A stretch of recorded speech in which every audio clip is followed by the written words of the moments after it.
everyone, welcome to the only podcast that records at all times of the day. No matter if it's day or night, we're here for you. I'm here with Jen once again. What's up? Hi, everybody. We have done it again, except for this time, we look different. You're dressed very nice. Look at you with your little pink thing, or whatever that is, looking very bright. And I'm very dark. I hope to blend into the background. It's a nice contrast. We are very contrasty. If you're new here, we are here to help you grow your YouTube channels and to answer your questions. And of all things, we get comments all the time on the YouTube videos, right? And people, they communicate with us, which I love, by the way. And some people have hot takes. I like that. We went through some hot takes in the last episode. Yeah, y'all need to watch that. Yeah, that was a good one. Like, legitimately, you need to watch that because I think we talked about a lot of things that I think people won't agree with everything, which is great. Well, that's what makes it a hot take. It does. It does. What do you have for this morning's hot take? Just for giggles. I don't have one this morning. You're gonna have to watch the last. I'll tell you exactly what my hot take is today. Never record in the morning. Okay. So let's go to this. There was a comment left in one of our recent videos, and I wanted to address this because I feel like it's a perception that people have, and people feel this way quite often. I'm not gonna read the whole thing, but it was about the algorithm video. And it says, I largely agree that the algorithm pulls videos to viewers, but there's still gatekeeping to have a video, long or short, suddenly have a large number of views in a 2 or 3 hour period, only to have it completely stop and experience what I'm sure most creators have had, means that either viewers were only interested in that topic for a narrow window of existence, accidentally coinciding with the release of your video, or YouTube throttles content being pulled. While it might not be pushing us out there, there are certainly deciding whom to hold back. That last part, that last sentence, implies that like someone or something at YouTube is going, nah, bro, not you, not today, not you. Well, I think they are, but like there's a reason why. Why do you think that reason is? I mean, maybe the content's just bad. Well, I mean, is it bad or is it just not as good as what else is out there for that particular topic? If it's going out and it's interesting to your core audience and your community, we're talking, they said the first like several hours. Yeah. So like the people watching should like love it. True. They should literally like, doesn't matter what you made, they should love that content. Yeah. If you're getting like a bunch of views in a couple hours and then it stops, I don't think they love that content. Or someone didn't. I think what's really important to think about this is, and we've said this, I think back in the myth busting episode, like almost a year ago that we did, is if you just think about this rationally, to say that like YouTube would gatekeep you doesn't make any sense. From a business perspective, it doesn't make sense for them to allow you to upload something for free, store it for free, stream it for free, which by the way, all that stuff costs them money, only to be like, nah, we're not really going to show this to anybody. It actually would cost them money, especially since some of these creators we're talking about are not monetized and ads aren't even running on their thing. So it literally costs them money. So it makes zero sense. It'd be easier for them to just block you altogether and just not let you upload that content.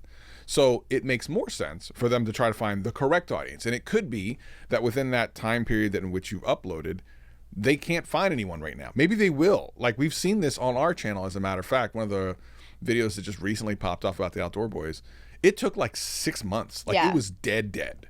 Yeah. And then all of a sudden, boom, hundreds of thousands of views months later. And we talk about that all the time too. So it could be part of that. I mean, it happens. I mean, YouTube is always testing you. And in this instance, you failed the test. Like you did not pass and move on to the next round for them to be like, let me show this to more people like this. Yeah, certainly right now. And it could have been something new. Like you could see this, like you made a new type of video and your community was like, no. Right.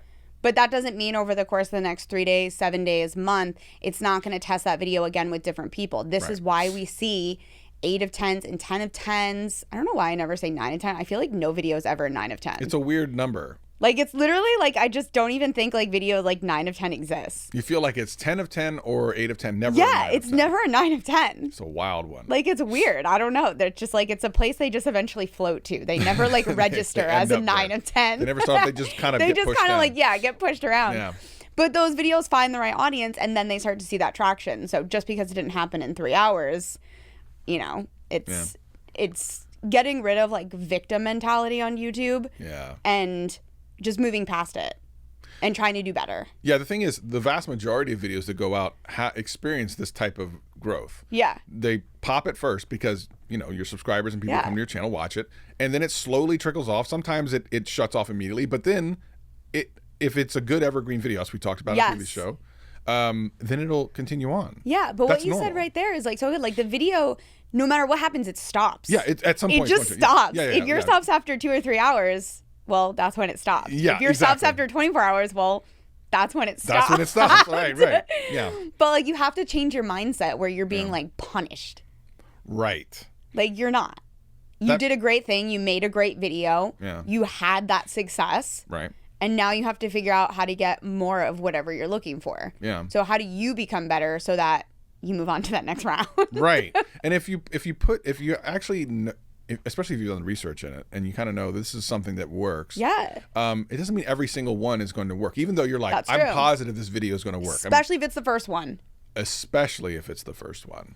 Almost universally. Almost all the time. Almost 99.9% of the chance. Yeah. The first one, even if it's a brilliant idea. Ask me how my first video on the main channel did. That's a big old fat 10 of 10, baby. Well, listen, it wasn't a 9 of 10. Was it a 9 of 10? Could it have been? It was not a 9 of 10, but the difference is we all knew it was coming. Right. I'm a new face, new style thumbnail, different kind of title, different way of delivering content. Yeah. The difference is I wasn't like, oh my gosh, YouTube. The algorithm hates me. Nah, bro. I was just like, no, I just have to keep pushing out content and continue to do a better job at the job I'm trying to do. I mean, this channel alone, we were talking about this the other day, for the first 3 or 4 videos we put out, had one impression, not view, impression for like 3 days straight when we first put it out. Now look at us. We doing it. Things are happening. But imagine if we like let that mindset beat us down into making worse content the next time we go around. Or not at all. That's also not at all. But like if you stay in that headspace, the next time you go to create, you're just going to be like, I'm doing this for nothing. Yes. And like that's bad content. Like you can't go into content and make like good content like already beat down like that. You better not. It's not going to come out good. It's just not going to come out good. And then you're just making bad content and getting mad that bad content performs bad. Right. And then who are you mad? Who's being punished then? You're punishing yourself, basically. It's true. Yeah. So I do think what, this person is saying is, we all want to justify why we're not being chosen. Right. Which is fine. Justify it if you want. Absolutely. But be realistic. Yeah. Can we be real about it? Speaking of being real, we actually got an email, kind of similar in subject. If you want to email us, you can send us email at theboost@vidIQ.com. This one's from Jordi. Jen, what does Jordi have to say? Jordi from the UK. So a little bit of backstory about Jordi is that both shorts and long form content managed to get the channel to a good place and had some good performing content that inevitably, stopped performing. As it tends to. But that's okay. And their question is, I don't know if I should be doing better because one of my videos I did doesn't have great views and then has 10 times the audience retention of the other videos. Okay. So we're talking about seeing success in different ways on the channel, which is great that Jordi's even looking at the retention and seeing that as 10 times. Even though we're seeing the views are, lower than, we're seeing 26 views in this example and 200 was the success they mentioned before. Yeah. So I think it's a good time for us to break down because of this, like, how do you measure success on a small channel? What is success? And I think it's not even just measuring, but what is success? Agreed. Because success to you could be completely different to what success is to me. Agreed.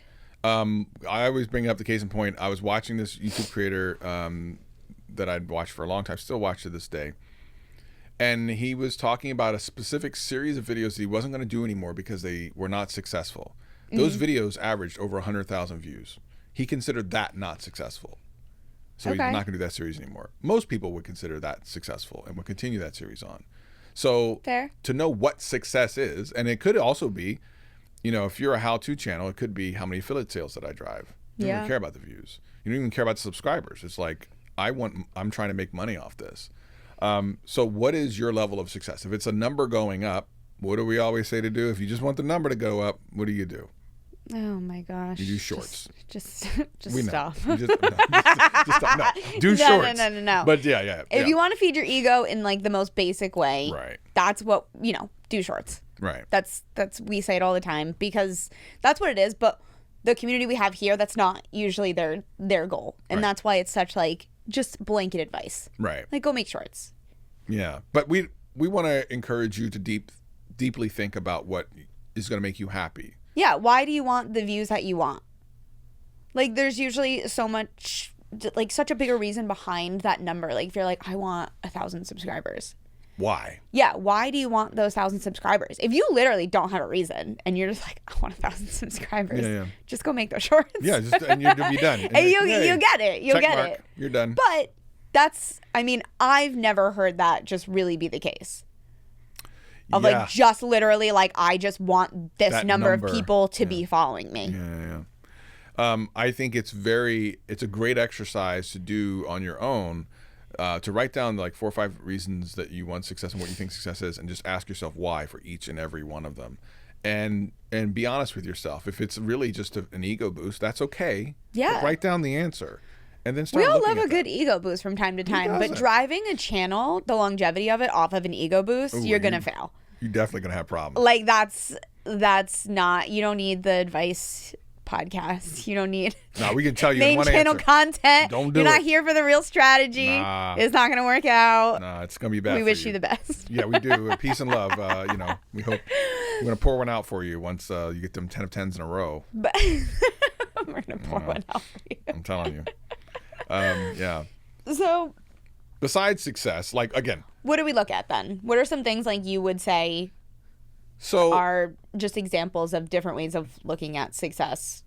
So it depends on like what I'm trying to accomplish. If I've decided that I want to accomplish that, I want to have like, and we can talk specifically about us. We want to have a community that really is not only invested in our channel and the advice and stuff we give, but also helping each other out, and can basically be a fun place for creators to come. Right? Yeah. That's our level of, how do we determine that? That's a little bit more difficult. It's not like a metric specifically you can see. What we have to do is look at kind of the aggregate of like what kind of engagement we're getting. So it's maybe likes a little bit, but it's more comments. Are people in our Discord, which, by the way, vidIQ.com/Discord, and you can come hang out with us. We're there every once in a while. And things like that, and engagement. Also, the emails that come in tell us a little bit. Harder to measure that, but it's easier for us to understand whether or not we're in the right direction, because while it isn't a binary number, it's a feeling. And when we get these emails from people who have been binge watching and telling us that, hey, I just came across your podcast, I've literally listened to everything the last 3 months in like the end of a weekend, then that tells me, oh, we are heading the right direction. Even if the video views or the downloads for the audio podcasts are down a little bit, if the sentiment is up, we're succeeding. That might not be the case for Jordi. Yeah, no, that's true. So community building is, obviously the emphasis you're talking about. So in that case, you're not measuring your success by the views. You're measuring it by the comments and the engagement. Right. So when you make videos, maybe that next video that you make is purely to get more comments. Yeah. And you have to do that throughout your video. You have to drive engagement. You have to listen to our community building episode where we talk through so many strategies on how to cultivate a community. Yep. And those are the things that you want to be practicing. And I think this is where YouTube gets difficult. And even just viewers of, our channel and other growth experts, there's so much being said, and you're trying to apply and do all of the things all at the same time. Yeah. And that makes it really, really hard to gauge success when you want it in every single way, but it's not possible all at the same time. Yeah, and I think people look at what, quote, successful channels are, and they think, oh, I should have that. I look at their content and I can do that easy. So I should get the same amount of views they get. I should be as rich as they are. Like, I should have all these things. But it's such a paintbrush. Yes. It's such a paintbrush. You can't paintbrush your journey through someone else's journey. It's just not a thing. Yeah, and you also don't know what that creator's been with. This was something I had to point out so many times to people within one-on-one coaching. They would send me these viral moments from creators, and I would go and break it down and be like, hi, hello, this is their 3rd YouTube channel. Yeah, right, exactly. Yeah, they've worked 6 years for this moment. Right. They deserve this success. Yeah. It's their time to shine. We all get a time to shine. Are you willing to wait for it? That's the game of YouTube. Yeah. That's literally, can you hang on long enough until it's your time, and what are you going to do when that time comes? So that's one thing, like, you have to break down what you're comparing yourself to when it comes to measuring your success, because you could be looking at a viral moment, and then on the other hand, there's tons of viral moments that completely break channels. That's true. And that's not success. That's you got not views, success. fantastic. Right. Now you're screwed. So if someone's like, okay, I get all that, but I just want to know what a good performing channel looks like. Okay, I'll give you a number that I typically use, but I want to be very clear about this when I say this. This is something that I take into consideration. I don't use it as a definitive mark of a successful channel, but it is a good kind of line. Yeah. I usually look at 15% of subscriber to view ratio. So in other words, if a channel has 1 million subscribers and they're getting about 150,000 views per video-ish, yep. I'm pretty happy with that. I think that's a pretty successful channel. You will find some under that. You will find some over that. Yeah. But we're talking about good, solid performance. Just a good number to gauge. Yeah. It's the same with click-through rate. Everyone's click-through rate's going to be different. Way different. Like, way different. I mean, niche dependent, like, absolutely. Everything. Yeah. Like, it's crazy how click-through rates. And, like, there's just some channels, like, you'll never see the click-through rate other channels have. No. It's just, it's nuts. But the same, I would say, like, an average thing to look for is, are 10% of your impressions views? That's an average that it's a good standard. Mm-hmm. That'd be great. To give or take, you know? Yeah. Are you off some? Are you above some? Fantastic. Yeah. That's like a good gauge when we're talking about your content being surfaced. Mm-hmm. Is it being watched? Yeah. And a lot of times you'll see it's far under that and your content stops being surfaced. Yeah. Because, well, we come back to that opener, which is you have to troubleshoot what happened. Right. And I love looking at, we talked about retention graphs the other day, and I just want to say that this is something you actually can spend time on, and it's an analytic that actually will pay back. To look at what people are watching, what they're not watching, is a great way to make your channel better. In a fantastic way. Look at those dips. Try to figure out why people stopped watching at that moment. Sometimes it's something you said. Sometimes it's something you showed on screen. It could be any number of things. Figure it out, alter. And you can do that with the peaks. Why did people peak there? Did you have a timestamp? Or if there wasn't a timestamp, what happened in that little 10-second range that made that little triangle there peak? True. And see if you can do more of those and less of the other ones. That's true. I'm going to actually say the opposite. I'm going to say if you're under 1,000 subscribers. Well, if you're under 100 views, it's almost irrelevant. Stay out of your retention graphs. If you're not getting at least 100 views on these things, you might as well not even look at any of that. I'm gonna say 1,000. I'm saying if you're not getting like 1,000 views on a video, what good is your retention graph? So your retention graph, it's been my experience that over 100 views doesn't change very much from 100 up above. Everything under, it can go all over the place. That's my experience. Of course, I think it comes down. It's not even the retention graph to me. It's just your content is surfacing to such a concentrated audience that you can allow that information to dictate creative decisions that could be a hit with more people. Potentially, yeah. Yeah. And I think it's a hard place to get stuck in, because if you start making decisions based off of analytics really early on, you're solely basing them off of the people that you've already reached, not the people you haven't reached yet. Yeah, if you don't have a good number there, you won't ever be able to make that decision. Of course, if you do have a decent number of impressions and views, you can see people who are just being serviced to you, the unsubscribed, the people that are new. They show analytics for all that. But to your point, we get a lot of people that are writing in that are only getting 70, 80 views. Yeah. And you can't make that determination off of that, which is very true. Yeah, I think there's a lot of times like we want to get to that next stage. We want to get to that next level of like monitoring success. Yeah. And like, as a newer creator, like your videos probably aren't even at the place where you're confident in them enough, let alone making changes based off of retention. Yeah. Like you got to keep working towards what you want to do, and you got to feel confident in yourself as a creator that you can push through things that you're like, no, I like this. I'm going to keep it. I'm going to see if it performs well for the next year. Yeah. And it's hard to get caught up in analytics and rush to make those decisions. Yeah. This is like when you want to change your title and thumbnail after an hour. Yeah. And you definitely shouldn't do that unless you're getting thousands of views per hour. Like that shouldn't even be on your mind. Yeah. You shouldn't even be thinking about that.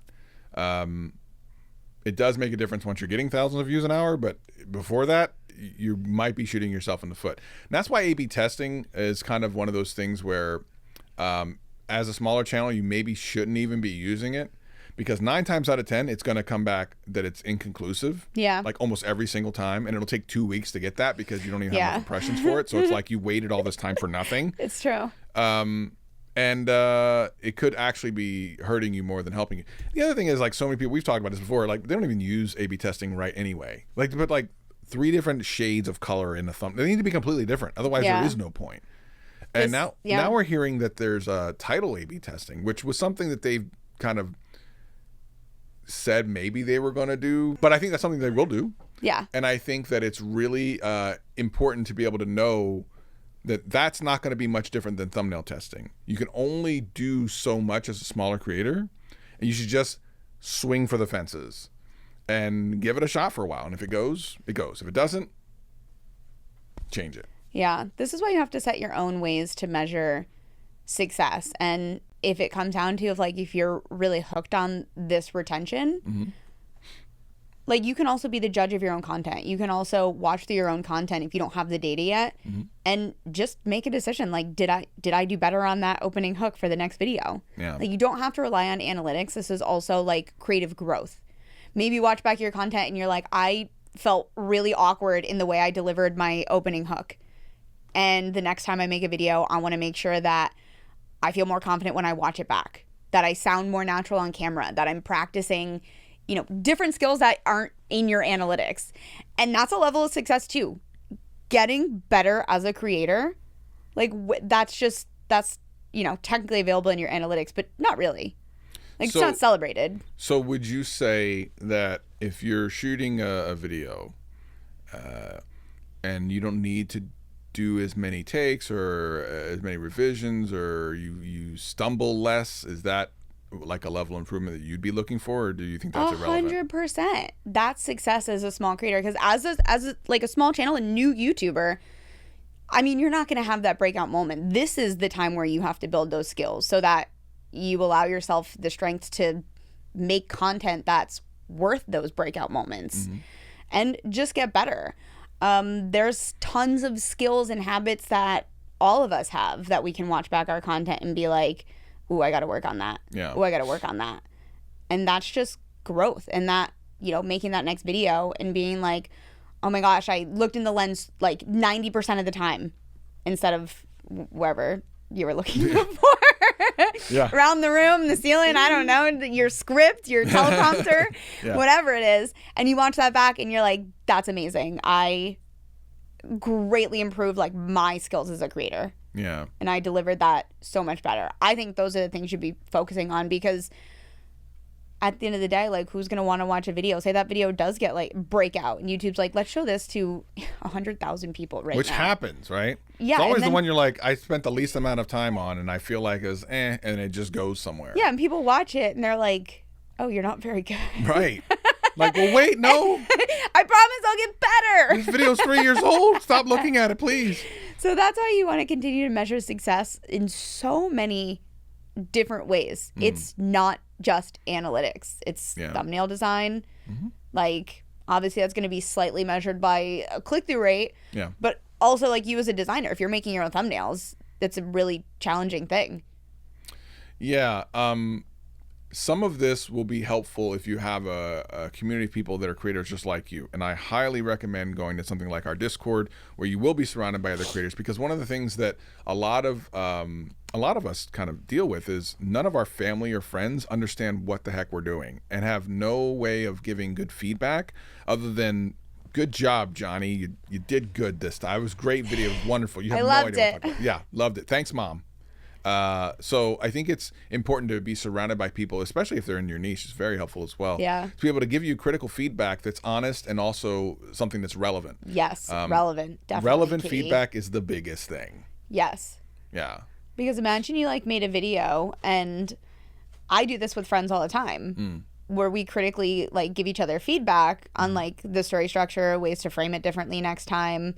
And this is after the fact, and then you're kind of like, oh, I didn't think about that ahead of time, but when I make the second edition of this, these are all things I'm going to work on. Yeah.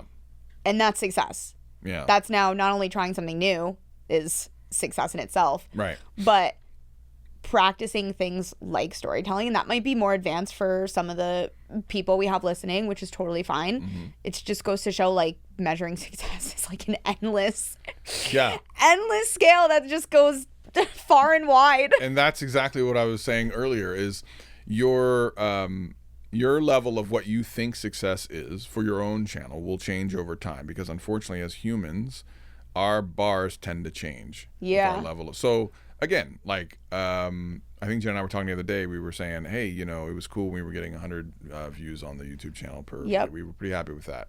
That's no longer acceptable. We're looking for 1,000, and in a year, that will no longer be acceptable. So, and that's okay. But you also have to be within yourself to go, okay, I understand that this is going to move, but don't attach your feelings and your self-worth yes. to those numbers. Yes. The most dangerous thing you can do is to attach your self-worth to the performance of a video that you really don't have any control over. Yes. You have control over the video itself. You have no control over who sees it or how far it goes, or if YouTube's working that day. You have no control over any of that.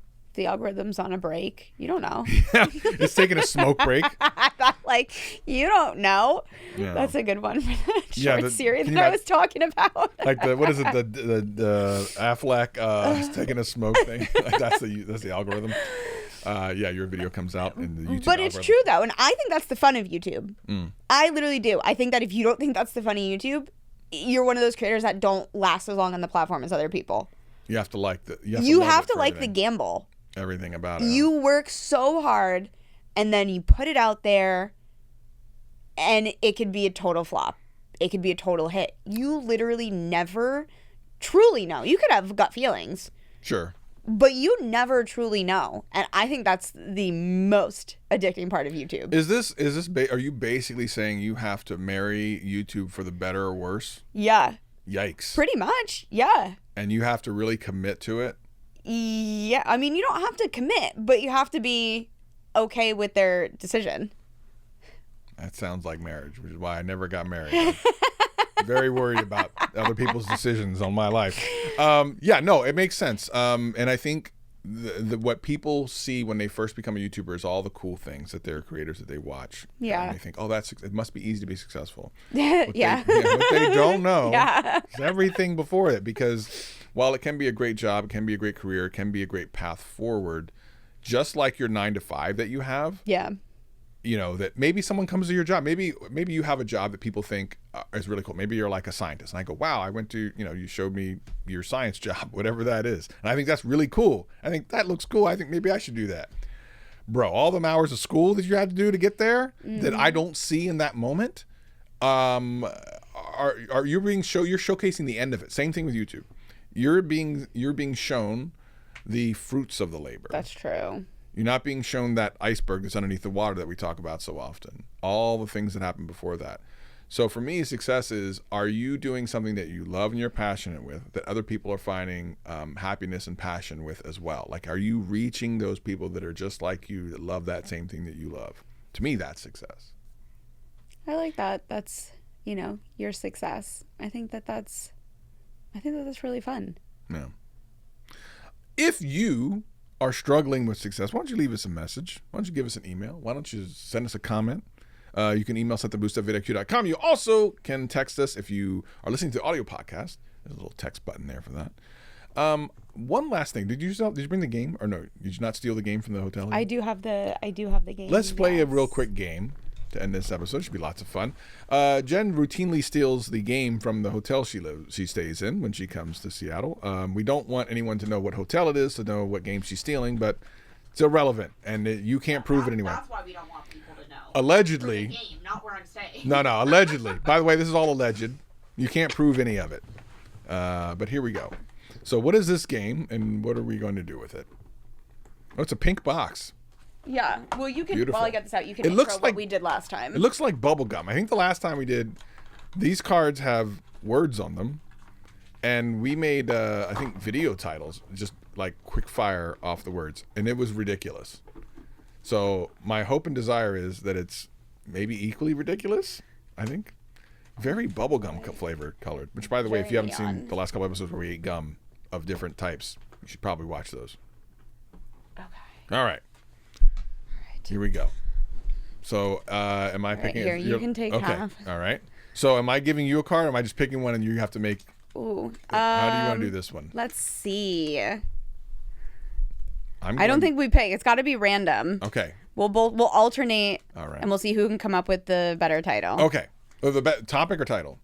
Title. Title. Okay. Ready? This one's gonna be yours. Well, no, we both have to do it. You have to. Okay. Yeah. Ready? 3, 2, 1.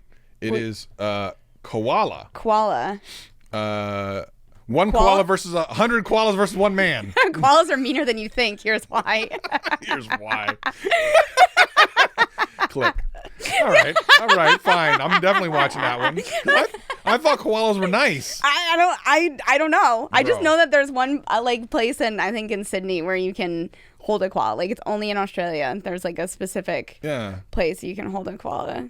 Well, if they're maybe meaner they're than you mean. know, I then don't that's know. terrible. That's you're gonna bring Like, down Australia. Thumbnail like koala claws, just like ripping your hair out. Bro, I'm good then. I'm good. All right, what's yours? All right, let's see. Koala. What's I know. random? What's that? Cute. Cute. This is the cutest baby, and here are 10 reasons why. 5 cute ways to grow your YouTube channel. 5 cute ways. This is the cutest way to grow your YouTube channel. You're not wrong. Dang. Cute baby's good though. Cute, yeah, but I think you might have got me on that one. I was quick. I'm like, I think there's something cute. It's not Cute's hard. I mean, I don't know why someone would click on mine. Well, It's weird. it's Maybe weird it's just enough like a that that's weird the thing reason where you're why. like, wait, what? Cute? Yeah. Maybe I'll name this video. We're going for the shock factor. That's the name of this actual video. Okay, no. 5 Here we cute go. ways to grow your channel. Wig. I'm wearing a wig and you don't know it. There you go. I think I win this no matter what you can't say. beat that. You can't beat that. Like, this is the worst wig I've ever bought. I bought it from Dollar Tree. You can't beat that. Oh All right, my what do you got? gosh. Slimy. That candy we had yesterday was pretty slimy. And I never want to have it again. Here's why. Because we had it on. I don't know why my slip and slide is slimy. Why are you so good at this? This is I wild. don't know. That's terrible. I don't know. Like some of my creators always called me like a title master. Like I wouldn't give them titles and they'd be like, eventually, like if they were frustrated, I'd be like, okay, here's a couple ideas. And they'd be like, oh, you're such a title master. Better to be a title master than a thrust master. Okay. Mop.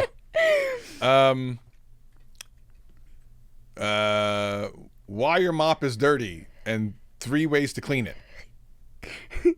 I was going to say creative ways to mop up success on YouTube. Wow, you just really in on the YouTube I growth. went on the growth today. You That's are like what's locked stuck in. in my head. You are That was locked not in. good though. I was trying to think of mop in another sense besides mop. I think I won then. I think you won that I think one I for won that sure. one, which is good. What do you All got? right. Bath. I think that one's got to be skipped. I think we're going to skip that one because I feel like That one can get weird so quick. I sold All my right, let's bathwater go. for $20. Okay, so go ahead. How to Your new side hustle. How to sell your bathwater on YouTube for $20. There you go. Thumbnail, definitely not a pyramid scheme. Definitely not. Better not be. Who else is using my bath? Oh my gosh, we already did that one last time. Yeah, how did I just pick koala again? Yeah, those Literally I got put it on hair, the- which we did last time. Yeah, we did that, yeah. Lemon. This, how to make sure your YouTube channel's not a lemon. I don't know if my car is a lemon. ... But here's how to figure it out. But the windshield always cracks. Right? Yeah, I think my windshield is a lemon. My windshield is definitely a lemon. Yeah, if you don't know what we're talking about, you got to watch the previous episode. All right, we got 2 more. I got one. How am I picking the same ones over again? That's so weird. What are is- you was doing there over only there? 4 different It's like a ones? magic trick. There's so many, but I'm only picking the Wow. same ones. Okay, here we go. Leprechaun. We did Leprechaun before. Oh my gosh. We There's did the Lucky literally Charms. we've only done like 10 of these. I The know. fact Why? that, like we're pulling out. What is going on here? How is there this many, but we're I doing the same don't ones? know. Okay, here we go. We done pie. We did pie. I think last time. What is Maybe happening? they weren't shuffled. And I put them all on top. Peas. Okay, peas. Peas. My secret recipe for a pea pie. A pea pie. Let me figure out what that could even possibly taste like. There's so many things. I'm wrong getting with the that. rage click, like the rage bait with that one. Bro, and that thumbnail better be hitting. 'cause Like I want to. it's gonna be a beautiful slice of like pea stuffed pie. It almost looked like a what is I'm that putting called? it out around Thanksgiving time too. You know what? We need to make a pea pie now. I feel Pea like pie. I feel. Well, I like key lime pie. Key lime pie is actually good. I also want to add that it's not a savory pie. This is in fact a sweet No, pea I'm pie. done. You need to move on because now you made me want to throw up. Now you're making me mad. I want to punch air now. Go ahead. See, I got the rage. I don't like that. That's the best Nah, bro. You went over the line there. Okay, what's the last one? All right. Well, that's not a word. It was flat. That's kind of. Oh. What's mini. That? Mini. I bought a mini pea pie and put it on my wig. Look at that. It's a callback. You know what a callback is? Where you call back to previous things? It's a TV term. Mini. I commuted to work on a mini bike for 1 week. A mini bike. Mini bike. Yeah, we do have mini bikes. Mini bike. Yeah. We'll just add like in NYC if we want to go highest In New York. clickability. Yeah, exactly right. In New York. Or if we want to say like 30 miles. Yeah, I rode commuted a mini bike 30 across. miles. So here's the thing. This actually reminds me of one thing before we close out. One time they asked Mr. Beast in an interview, like, he goes, I think the interviewer asked him something about, if you had to make a channel from scratch, could you make a viral video? He goes, yeah, of course I could. I goes, well, what would the video idea be? And this was the time where, after Mr. Beast answered, I really thought to myself, and I got to be careful when I say this, because I have a lot of respect for the man, but I really felt like it was a very out of touch thing to say. Okay. He said, yeah, I would make a video about how I walked from one end of the country to the other. And I was like, but is that realistic for, I don't know, anyone who's starting a YouTube channel? Like, how is that realistic? I don't think anything Mr. B says is realistic. He At lives all. in a world now where you have to come up with these absolutely outrageous ideas to get hundreds of millions of views. And props to him for being able to do it and build his way up there, by the way. He was not given this. He literally had to, whether you like him or not, he started from nothing and had to work his way there. So his respect. success is undeniable. But I think his mindset is so detached from like what a newer creator could do that I don't know if he even understands what that even sounds like to a new creator. Oh, I just have to walk across the country and film it and then I could be viral? Okay. Also quit my job, find someone to watch my kids. Right? Like, and not die walking across the country. Yeah. Invest in shoes. All the things. I need a shoe sponsor at this point. If you would like to sponsor us for shoes, maybe we'll walk across the country in the next podcast. Funny. Thank you so much for joining us, and we will see y'all in the next one.